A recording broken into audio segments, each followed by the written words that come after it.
오늘 이사야가 마찬가지가 같습니다. 청년 이사야가 우시아 왕이 죽으고 난 다음에 죽던 해에 성전에 갔을 때에 하나님의 보좌에 앉으신 것을 보게 되지 않습니까? 스랍들이 거룩하다 거룩하다 거룩하다 찬양하는 소리를 듣지 않습니까? 그리고 자기가 그 영광스러운 모습을 보면서 화로다 나는 망하게 되었도다 나는 부정한 자다 내 입술은 부정한 입술이다 이르면서 고백하는 그 소리와 같이 만약에 예수님이 우리 교회에 와서 예배를 인도하신다 그럼 여러분들은 어떤 마음으로 화로다 망하게 되었도다 나는 부정한 입술을 가지고 나는 부정한 죄를 졌는데 이런 마음을 가질 분은 안 계시겠습니까? 저도 가질 텐데 여러분들은 어떤지 모르겠습니다.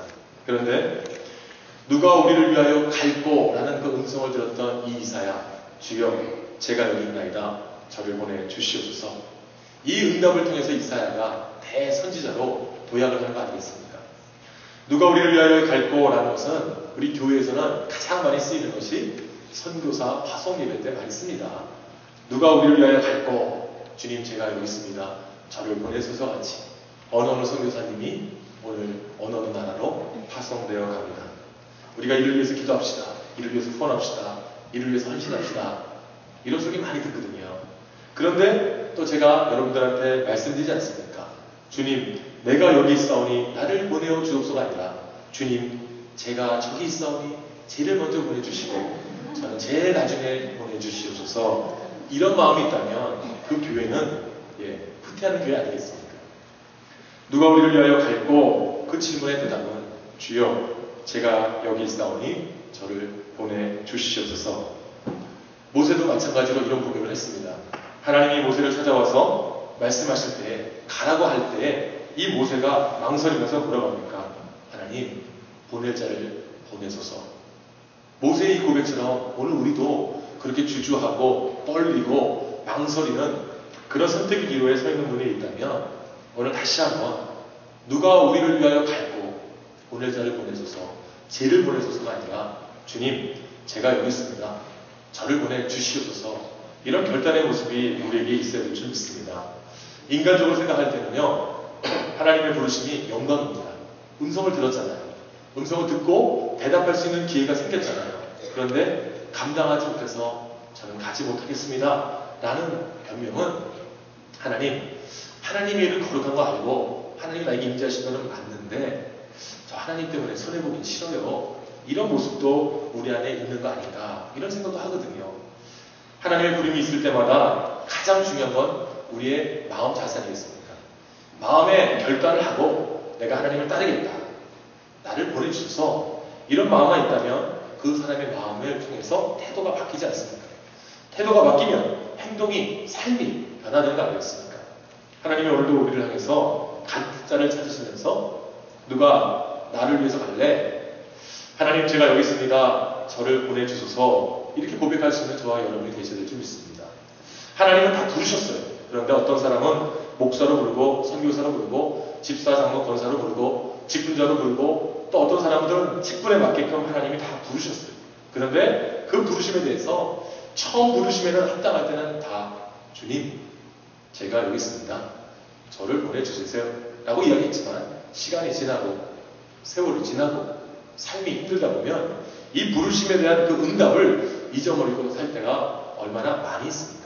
그래서 생활이 변하고 삶이 변하고 무엇이 신앙인지 무엇이 믿음인지 모르며 살 때가 많이 있는 것 여러분 솔직히 우리의 마음 아닙니까? 삶 아닙니까? 하나님이 우리 시를 부르실 때에 직장에 나가서 그리스도의 편지가 되라 하는 부르실 때도 있습니다. 가정에 나가서 복된 가정 만들어라 그리스도의 향기를 나타내는 가정 만들어라 보내실 수 있습니다. 세상에 보낼 때 너희는 빛과 소금이야 어둠을 비춰 썩은 곳에 가서 너희들이 변화시켜 라고 하면서 하나님이 부르신 경우도 있습니다. 그런데 하나님이 부르실 때마다 주님 그렇습니다. 제가 준비됐습니다. 제가 나아가겠습니다. 이런 마음을 가지고 나가야 되는데 아직도 우리들은 이 부르심에 순종함이 부족할 때가 있습니다. 순종함 앞에 머뭇거릴 때가 있습니다. 최선을 다하지 못할 때가 있는 모습을 보게 될 때 하나님은 오늘 본문을 통해서 두 가지의 확신을 가지라고 이야기하거든요. 누가 우리를 위하여 갈까? 라고 이야기할 때 주님 제가 여기 있습니다. 저를 보내주셔서 이 결단의 말을 할 때는 두 가지 확신 가운데 결단을 하면 하나님이 역사해 주신다는 거죠. 가장 첫 번째는 하나님이 부르실 때에 이 부르심을 감당할 수 있도록 하나님이 모든 것을 채워주신다는 확신만 있으면 이 부름에 우리가 응할 수 있습니다. 하나님은 우리를 부르시고 감당할 수 없는 일을 주시는 분이 아니잖아요. 내가 시험 당할 때 피할 길을 주시겠다. 시험 당함을 감당치 못할 때 그 감당치 못함을 그냥 내버려두지 않겠다. 하나님 말씀하신 분 아닙니까? 그래서 하나님께서는 우리에게 주님 내가 여기 있사오니 저를 보내주시옵소서라고 하는 그 고백 가운데 우리가 확신만 갖고 나가기를 원하시는 하나님이라는 것을 우리가 먼저 알아야 되거든요. 하나님의 부르심이 있을 때 나는 준비됐어. 나는 하나님 보내주시면 난 갈 수 있어. 참 이런 교만한 마음도 있겠지만 결단하고 확신 가운데 가야 되지 않겠습니까? 저도 전도사 때 그랬지만 이 목사 후보생들이요. 과거에는 한국에서 80년대만 해도요. 한국에서 가장 선호하는 신랑감 5위 안에 3위가 목사였습니다. 근데 지금은요. 가장 피하고자 하고 가장 싫어하는 신랑감 배우자 5위 안에 목사가 들어가 있습니다. 그래서 한때는요. 서울대학교 나오신 분들이요. 목사님 되려고 신학교 많이 갔습니다. 80년대요. 왜냐면요.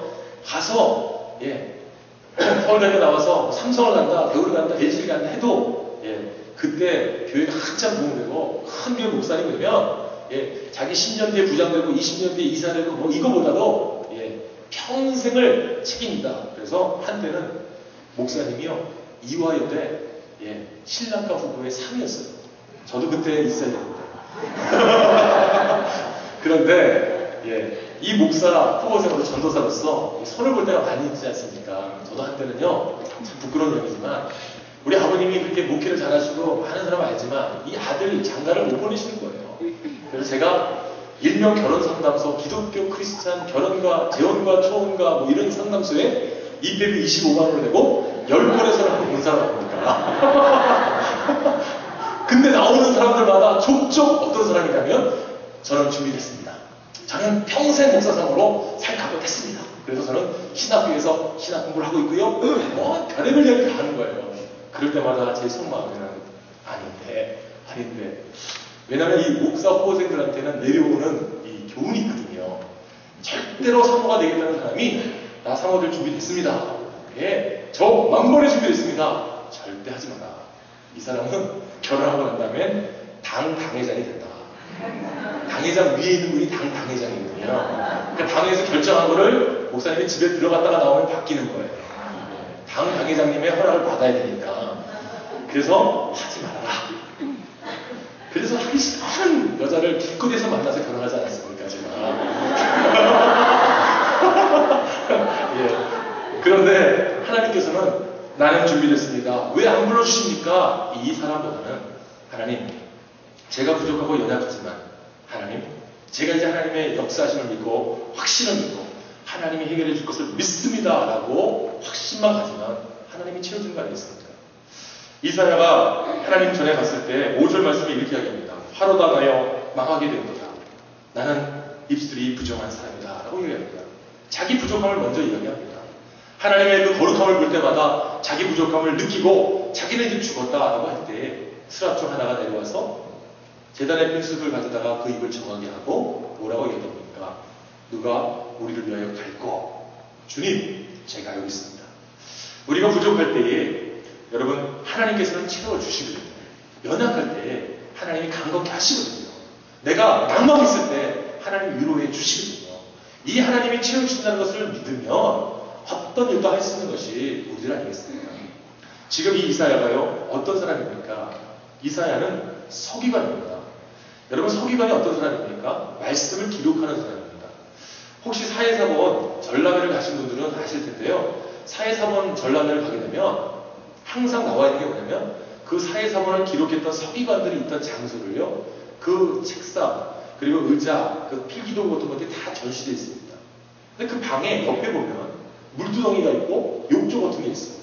이게 뭐에 쓰는 물건인가 설명이 나와 있는 게 뭐냐면 서기관들이 하나님의 말씀을 일일이 기록하다가 한 글자 틀리거나 1점이 틀릴 때는요 어떻게 합니까? 그거 폐기합니다. 그리고 다시 목욕을 하고 그 다음에 하나님의 말씀을 기록하는 자가 누굽니까? 서기관입니다. 그러면 사람들이 볼 때 서기관, 하나님의 말씀을 적는 사람, 거룩한 사람, 중요한 직책을 가지고 있는 사람, 믿음이 충만한 사람, 좋은 사람 아니겠습니까? 그 중 이사야가 하나님의 전에 가서 화로다, 나는 망하게 되었도다, 내 입술은 부정한 사람이다. 우리가 상상할 수 없는 거 아니겠습니까? 흔히들 우리 성도들이 이야기합니다. 목사님들이 기도할 때 주여 주여 죽여 막 이렇게 소리가 나면 목사가 무슨 죄를 저렇게 많이 졌길래 저렇게 기도를 하는가 이렇게 이야기하지 않습니까? 근데 그게 목사님이 죄를 져서 하는 것도 있겠지만 하나님 앞에 생각해도 나는 부정합니다. 나는 더럽습니다. 나는 죄인입니다. 내 고집 내 뜻대로 했습니다. 용서해 주세요. 이런 기도 아니겠습니까? 그런 기도를 하는 이 이사야를 통해서 하나님은 어떻게 합니까? 그를 부족함을, 더럽고 추함을 정결하게 하시고 하나님이 누가 우리를 갈래? 제가 갈래요. 이런 말씀이 오늘 본문에 기록된 말씀 아니겠습니까? 하나님 앞에 서서 부족하지 않은 사람이 어디 있습니까? 더럽지 않은 사람이 어디 있습니까? 죄 안 진 사람이 어디 있겠습니까? 하나님은 어떠한 사람에도 하나님 앞에 나와서 부족함을 고백하고 하나님 그 부족함도 채워주시는 하나님. 6절에 이렇게 기록합니다. 이사야서 64장 6절에 보면 이사야는 자기 삶을 고백하면서 우리의 의는 다 더러운 옷과 같도다. 사람이 생각하는 의, 사람이 나타냈던 의는 다 더러운 옷이라고 얘기합니다. 더러웠다가 털어버리면 없어지는 것이 이 옷들을 완전히 벗어버리지 않는 한 의는 절대로 없다. 그런데 여러분 우리의 의는 다르잖아요. 예수님의 그 의로운 보혈의 피가 이미 우리를 덧입혔잖아요. 아무리 우리가 더럽고 추악해도 예수 믿는 믿음만 있으면 우리는 어떡합니까? 하나님의 자녀고 증거가 되는 거 아니겠습니까? 이스라엘 사람들이 생각할 때에 이방 민족보다 자신들은 의로운 삶을 살았다. 하나님의 백성으로 삶을 살았다. 선택받은 백성으로 살았다. 하지만 이사야가 볼 때는 다 더러운 옷이다. 아무도 의로운 자가 없다. 나도 더럽다. 그래서 하나님 앞에서 고백했던 겁니다.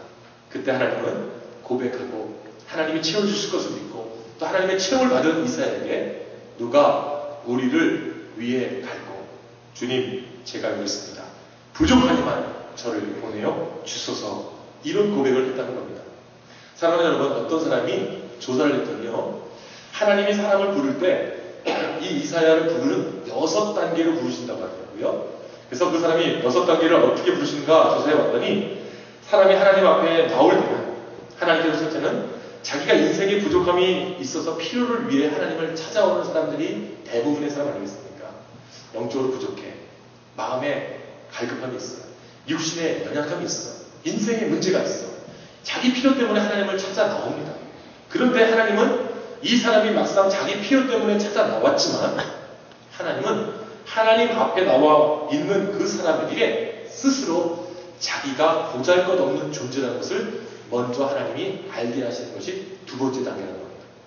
그렇게 알게 하게 난 다음에 그 모습을 발견함을 통해서 스스로 내가 이렇게 부족하고 내가 이렇게 더럽고 내가 이렇게 추악한데 누가 나를 채워주지? 누가 나를 위로해주지? 노래 가사가 그래요. 내가 만약 외로울 때면 이거 아니겠습니까? 윤환기 목사님이 하나님을 만나서 부른 노래가 이 노래 아닙니까? 그것을 채우시는 하나님의 역사가 이럴 때에 하나님을 알고 그 다음에 네 번째는 하나님의 부르심이 있다는 겁니다. 내가 채웠다. 너 갈래? 예, 가겠습니다. 다섯 번째가 순종이 있다는 겁니다. 그리고 여섯 번째는 그 순종의 삶에 합당한 모습의 삶을 산다. 6단계. 자기 필요 때문에 하나님에 나와왔지만 하나님의 그 자기 부족함보다 더 보잘것없는 모습을 보게 하시고 또 하나님께서 그것을 채워주심을 통해서 하나님이 불러주시고 하나님 앞에 순종만 하면 하나님의 합당한 삶을 살도록 이끄시는 이 6단계를 통해서 하나님은 사람들을 부르십니다. 사랑하는 여러분, 부족함과 연약함이 있을 때 하나님의 전에 나와서 기도하시고 고백하십니까? 하나님의 뜻을 구하면서 도와달라고 간구하십니까? 하나님은요, 그것보다도 더 낮은 나를 만나게 하십니다. 보게 하십니다. 그런데 그것을 보고 하나님 앞에 더 머리 숙이면 하나님이 채워주시고 그리고 하나님은 채워주시면서 명령을 하신 겁니다. 네가 갈래? 예, 제가 가겠습니다. 그러면 하나님께서는 그 순종을 보시고 합당한 삶을 가도록 축복해 주신다는 것. 이게 하나님의 부르심이라는 겁니다. 그런데 이 하나님의 부르심에 있을 때 우리가 해야 될 게 무엇인가 하면 우리의 초점이 하나님께로 고정되어야 된다는 겁니다. 나를 채워주시는 분도 하나님, 나에게 고난도 주시는 분도 하나님, 나를 이끄시는 분도 하나님, 나에게 역경도 허락하시는 하나님, 그 하나님이 하시는 대로 저는 순종합니다. 알아서 하십시오. 이런 믿음으로 갈 수 있을 때에 하나님은 역사를 일으켜 주신다는 거 아니겠습니까? 아무리 부족해도 응답 안 하시는 하나님이 아닙니다. 아무리 연약해도 하나님 우리를 사용 안 하시는 분이 아닙니다. 기억해야 될 것은 하나님이 부르신 사람 가운데 부족하지 않은 사람은 아무도 없다. 그러나 하나님이 채우시고 하나님께서 역사해 주신다. 성경에 보게 되면 마음에 합한 사람이라고 칭호를 받았던 다윗이 있지 않습니까? 다윗이 하나님의 부르심을 받기 전에는 살인자였습니다. 가늠자였습니다. 하나님의 부르심 받고 회개하고 나왔을 때, 하나님 앞에 순종했을 때 하나님이 그에게 합당한 삶을 주시면서 마지막에 다윗을 향해서 내 마음에 합한 사람이다. 모세도 마찬가지 아니겠습니까? 엘리야도 마찬가지 아니겠습니까? 예수님의 제자들도 마찬가지 아니겠습니까? 제가 말씀드렸잖아요. 예수님의 제자들의 이력서를 가지고 회사에다가 등록을 해보십시오. 애플리케이션 넣어보십시오. 어느 리크루팅 오피서가 그 사람을 채용하겠습니까? 베드로요? 어부? 이 사람 할 게 있는 게 확실할 게 없어? 안 돼. 이런 거 아니겠습니까? 누구를 이야기하겠습니까? 마태, 마가? 누가는 의사였기 때문에 좀 괜찮을 것 같아요. 응급실에 사용하든지 아니면 의무실에 사용하면 되잖아요. 근데 아무리 봐도 어느 누구도 성격적으로, 인품적으로, 학벌로 맞는 사람이 있었습니다. 그런데 예수님을 만나고 예수님의 부르심을, 부족함을 느끼고 베드로가 세워 부인하고 다시 한번 하나님의 체험을 받고 나갔을 때, 요한이 하나님 앞에서 역경과 고난을 이기고 밤모섬에 들어갔을 때, 어떤 선지자들 바울과 또 바나바, 어떤 사도들이 하나님 앞에 부족함을 느끼지 않는 사람이 어디 있겠습니까? 인간적으로는 다 이야기할 수 있는 사람이 있지만 하나님을 만날 때는 다 부족했습니다. 그런데 하나님이 채워주시고 순종하는 모습을 통해서 베드로가 십자가에 거꾸로 죽었지만 그는 제일 다른 사도로 이름이 남겨집니다. 요한도 마찬가지입니다. 마태도 마찬가지입니다. 도마도 마찬가지입니다. 많은 사람들이 하나님의 치유를 받고 사용된 거 성경이 기록하고 있지 않습니다. 오직 하나님께로 초점만 맞춰지면 되는데 자꾸만 세상만 봅니다. 인간만 봅니다. 사람만 봅니다. 사랑하는 여러분, 저는요 초점을 교회를 보지 않습니다. 성도를 보지 않습니다. 볼 때도 있죠. 그런데 하나님이 저에게 주십니다. 어떤 청년이 저에게 이야기하더라고요. 큰 교회 목사님은 목사님이고 작은 교회 목사님은 목사님 아니라고 목사님은 생각하십니까? 저는요 마음속에 빚진 마음이 있습니다. 제가요 한국에서 1% 안에 들어가는 목사 아니겠습니까? 가장 큰 교회에서 가장 좋은 교구에 담임 목사님의 신임을 받으면서 이호원 목사, 당신은 지금 담임 목사가 하면 안 돼. 우리 교회 3년만 더 있다가 내가 2,000명, 3,000명 되는 교회 소개할 테니까 그때가. 그런 칭찬을 받았던 목사 아니겠습니까? 그런데 농촌교회를 갔을 때 저보다 10년, 20년 선배되는 목사님이 그 교회에서 20년, 30년을 목회하시면서 연말 되면 저한테 인사하러 전화를 옵니다. 이호원 목사님, 한 해 동안 평안하셨죠? 뭘 이야기하는 걸까요? 그 목사님은 저한테 이번에도 또 교구에서 도와주는 돈 또 도와주실 거죠? 설교하는 거 도와주시는 거죠? 이런 말 때문에 혹시나 끊기지 않을까봐 말씀하시는지 모르겠지만 또 제가 1억을 모아서 농촌교회를 세운다고 했을 때 많은 농촌교회 목사님들이 전화가 오고 막 난리가 나는 거예요.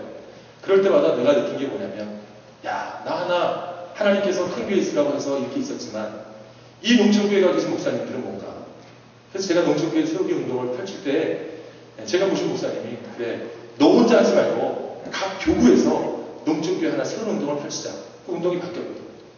근데 그 목사님 볼 때마다 이와 너는 싹군 아니니 너는 큰 교회 가려고 그러고 너는 좋은 교회 가려고 그러고 너는 편안한 교회 가려고 그러고 너는 대우받으려고 그러려고 하는데 그 목사는 20년 30년 동안에 월급을 못 받고 3명 4명 할아버지 할머니 농사꾼 하면서 하는 그 교회가 있는 거 보지 않니? 그런 도전을 받았거든요. 그래서 제가 느끼는 게 그겁니다. 나는 선교를 위해서 하나님 보내셨기 때문에 그 자리에 맡고 왔다. 선교 때문에 왔지만 그 선교가 나에게 어떤 선교인지는 모르겠다. 이런 마음으로 삽니다. 사랑하는 여러분, 환경 보면 견디지 못합니다. 조건 보면 견디지 못합니다. 이 세상이 얼마나 악합니까? 이 세상이 얼마나 힘듭니까? 그런데요, 하나님 바라보면 이겨나가는 겁니다. 제가 말 안 하다가 제가 새벽에 환상공부 여러분 말씀드리지 않습니까? 이제 분명히 보십시오. 하나님이 제가 알 때는 5년 안에 역사 이룹니다. 제가 가능할 수 있는 것은 하나님이 또 보여주셨기 때문입니다. 사랑하는 여러분, 우리 교회가 어떻게 부흥하는지는 하나님의 손에 달려있는 거지 이유한 목사 손에 달리는 게 아니거든요. 등산가가 정상을 향해 나갈 때 정상 꼭대기를 바라보고 나가는 거지 자기 발밑 바라보고 나가는 인생이 누가 있습니까? 사랑하는 여러분, 오늘 내가 하나님이 나에게 부르심을 주셨다면 내 부족함이 있다 할지라도 내 연약함이 있다 할지라도 하나님이 나를 채워주실 거예요. 하나님이 오늘 나를 일으켜주실 거예요. 하나님이 오늘 나를 돌봐주실 거예요. 확신만 있으면 부르심에 합당한 인생 되는 거 아니겠습니까?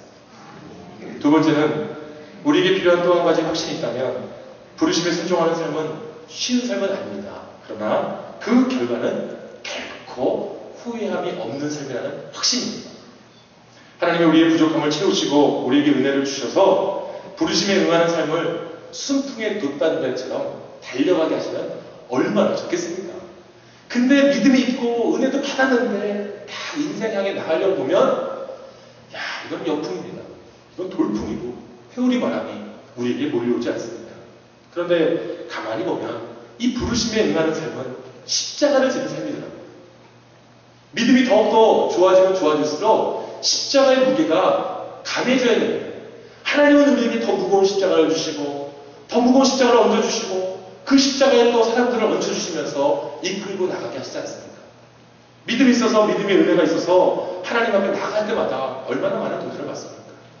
이사야가 오늘 1절부터 8절 말씀에 그 기적적인 사건을 통해서 생각할 때 우리가 어떻게 생각하겠습니까? 야, 이사야는 복된 사람이다. 하나님을 봤네? 하나님 음성 들었네? 하나님의 선사들을 보고 하나님의 역사를 체험했네? 우리가 원하는 거 다 들어가 있습니다. 하나님 보셨습니까? 음성 들으셨습니까? 체험하셨습니까? 다 모든 것을 체험한 사람 얼마나 행복합니까? 그런데 이 이사야가 그 부르심에 삶이 행복했느냐? 아닙니다. 오늘 6장 9절부터 13절에 보는 가운데 이런 말씀이 기록되어 있습니다. 여호와께서 가라사대 너희가 듣기는 들어도 깨닫지 못할 것이요 보기는 보아도 알지 못한다 하여 이 백성의 마음으로 둔하게 하며 그 귀가 막히고 눈이 감기게 하라. 하나님 보았고요, 들었고요, 체험했고요. 역사가 있었어요. 이거를 전하려고 나갔는데 이 백성들의 귀가, 눈이 다 막혔다는 겁니다. 말을 해도 듣지 않고 보여주고 증거를 하는데 믿지 않는 그런 상황이 됐다는 거 아닙니까? 이런 어려움 가운데서 이사야가 외친 게 뭡니까? 이사야서를 통해서 우리가 느끼는 게 뭡니까? 그 하나님의 심판, 그 하나님의 인도하심, 하나님의 주권 인정하지 않는다. 모든 인생 다 끝난다. 이야기함에도 불구하고 듣지 않고 보지 않고 말하지 않고 마음을 닫아버린 인생에 얼마나 부딪히며 살아온 것이 이사야의 인생입니까? 믿음의 인생도 마찬가지입니다. 설교가 나가요. 열심히 밤새도록 설교 준비하고요. 새벽에는 또 밤새도록 설교 준비하고 새벽에 기도하다가 딱 나왔는데 주무시고 계신 분들 볼 때마다 어떤 마음이 들겠습니까? 남은 잠도 안 자고 왔는데 어떤 분은 잠자다가 나와서 눈 끔뻑거리고 자고 있고 거기다가 대범하게 하품을 쫙 하면서 있으면 이 설교자의 마음은 답답한 겁니다. 아마 이사의 마음이 아닐까 생각해 봅니다. 우리 교회는 없었어요. 다른 교회 있었을 때 그랬다는 이야기입니다. 그러면서 제가 느끼는 게 무엇인가 하면 이사야가 보기에는 들을 귀도 없었고 보는 눈도 없었고 마음이 다쳤지만 하나님만 바라보고 이 힘들고 어려운 것은 반드시 하나님의 의미 있고 인정하는 삶으로 간다. 이 믿음으로 살았던 거 아닙니까? 그러니까 부름에 대한 순종의 삶은요 쉬운 게 아닙니다. 어렵습니다. 그 부르신 이후에 절망이 아니라 하나님은 기쁨과 희락과 감격과 영광으로 이끄신다. 이 확신이 우리에게 있을 때에 어떻게 하는 겁니까? 우리가 믿음 안에 나아가는 거 아니겠습니까? 사랑하는 여러분, 저는 예화 중에 제일 좋아하는 예화, 성경 가운데 제일 좋아하는 게 뭐냐면 이 베드로가 물 위로 걸었던 사건을 저는 사실 좋아합니다. 왜 좋아하냐면요, 베드로가 예수님의 그 부활을 보시고 얼마나 놀랐습니까? 그래서 배에서 우와 주님이다! 배에서 뛰어내려서 물 위로 달려나갔어요. 달려나가다가 어느 순간에 아차, 내가 지금 있는 곳 어느 순간에 떨어졌습니다. 그래서 우리가 생각할 때 참 믿음도 없는 베드로 이렇게 생각하지만 저는 두 가지를 생각합니다. 제 모습이랑 똑같거든요. 제가 어떤 요리 교회 올 때도 처음에 이렇게 했습니다. 컴퓨터에다가 우리 교회가 할 일 쫙 한 13장이 나오더라고요. 쫙 앞으로 이거 할까 이거 다 했어요. 근데 와서 사역을 하면서 어느 순간에 제가 딱 지쳐버리니까 에휴, 그 순간에 좌절이 되더라고요. 근데 또 기도하면서 하나님께서 그거를 일으켜주시는 거예요. 난 베드로다. 그러면서 제가 딱 뒤를 돌아봤어요. 누가 보일까요? 배에 있던 제자들. 예수님이 앞에 계시는데 달려나갈 의향도 없고 목적도 없고 열정도 없고 헌신도 없는 그 제자들. 그게 아닌 것만 해도 난 다행이다 이렇게 생각을 합니다. 실수도 많고 어려움이 있지만 우리의 인생이 하나님을 향해 달려나가면요 어느 순간에는 우리도 걷는 겁니다. 그러나 어느 순간에는 빠질 때도 있습니다. 그러나 하나님이 일으켜 주십니다. 목사도 그렇거든요. 그런데 안 해보고 평가하거나 또 알지도 못하면서 아는 척하면 이게 힘든 거예요. 교회가. 제가 이번에 세미나 가서도 마찬가지입니다. 한 이틀 밤을요 세뇌당했어요. 아이하고 그 다음에 보니까 그러니까 인터내셔널 하우스 오브 프레이어하고 인터컴 우리 교회도 이제 하시는 분도 계시지만 여기에 이 반대되는 의견을 제일 가장 전 미주 지역에서 내시는 목사님이 저희 패널 가운데 한 분이거든요. 이분은 얼마나 논리적인지 제가 아까 듣고 그래 맞아 맞는 거야. 뭐 반대되는 뭐 아이하고 인터컴 막 반박하는데 맞아 이틀 동안 세뇌를 당하는데요. 이분은 그 말 외에는 할 말이 없는 거예요. 그래서 제가 저 정도 되니까 저거 한다 이렇게 생각하고서는 제가 느꼈지만 그분이 하는 말씀이 딱 한 가지였습니다. 저는요 섣불리 이단으로 정죄당합니다. 그러나 진리에서 벗어나고 신학에 문제가 있으면 저는 목숨 걸고 갑니다. 이러더라고요. 마지막에 제가 그거 먹고 위로받았습니다. 그래 내가 판단자는 안 되지만 진리에서 벗어나기 위해서는 내가 달려간다. 이걸 보니까 내가 이 사람 좋은 사람 만났다. 그렇게 생각을 했습니다. 사랑하는 여러분, 우리 인생 가운데서요 뭐뭐 할 거 하는 인생들 얼마나 많습니까? 버스 탈 때 아유 사람 많네 다음 차 탈 걸 하다가 1시간 늦게 버스 오면요 깡패입니다. 그나마 서 있던 자리에 오시면 빽빽하게 그냥 참 잡고 있는 거 보면 얼마나 합니까? 미팅 나갔을 때 내가 이거 볼펜 잡을 걸 괜히 열쇠고리 잡아가지고 별로 이상한 사람 만나가지고 미팅 잘못했다 잘 걸 하는 인생들 내가 좀 봉사 좀 할 걸 내가 기도 좀 할 걸 하는 이런 인생이 된다면 얼마나 후회된 인생이 있습니까? 서양 속담에 우리의 속담이 아닌 서양 속담에 인생을 성공하기 위해서는 3가지 C가 있어야 된다고 하지 않습니까? 첫째는 chance, 두 번째는 choice, 세 번째는 challenge. 모든 인생에 기회가 있다. 그 기회가 있을 때마다 선택을 해야 되고 그 선택을 하고 난다면 반드시 도전이 있다. 이게 인생의 성공의 3가지 C라는 겁니다. 여러분 우리가 선택할 때 여러분 그 선택의 기회가 있을 때 기회를 잡습니까? 놓칩니까? 잡을 때 잡아야 되지 않겠습니까? 잡았다면 내가 잡은 이 선택이 어떤 겁니까? 맞다라고 하면서는 어떡합니까? 도전이 와도 밀고 나가야 되는 거 아니겠습니까? 근데 내가 이걸 잡을까 말까 놓친 다음에 잡을 걸 선택할까 말까 하다가 쫓기고 난 다음에 선택할 걸 왜 이런 인생을 삽니까? 결단해서 하나님의 부르심을 받았다면 그래 나 기회야 선택이야 도전이야 하고서 나가면 하나님께서 누가 우리를 위해서 갈래? 제가 이 기회 잡겠습니다. 제가 선택한 겁니다. 어떤 도전도 제가 이기겠습니다. 이 도전을 하겠습니다. 오늘 하나님께서 우리에게 주시는 말씀은 이겁니다. 평안함도 아니고 안락함도 아니고 또 우리가 누릴 수 있는 혜택이 아닙니다. 하나님의 길, 신앙의 길, 믿음의 길 어렵습니다. 그러나 하나님이 우리에게 주신 기회입니다. 우리에게 누가 우리를 위해서 갈까? 기회입니다. 선택의 문구입니다. 그리고 도전의 기회입니다. 여러분 어떻게 하시겠습니까? 마지막을 향해서 달려나가면서 내게 주신 기회, 내게 주신 선택의 기회, 내게 주신 도전도 하나님 마지막에 영광의 순간까지 제가 달려나갑니다.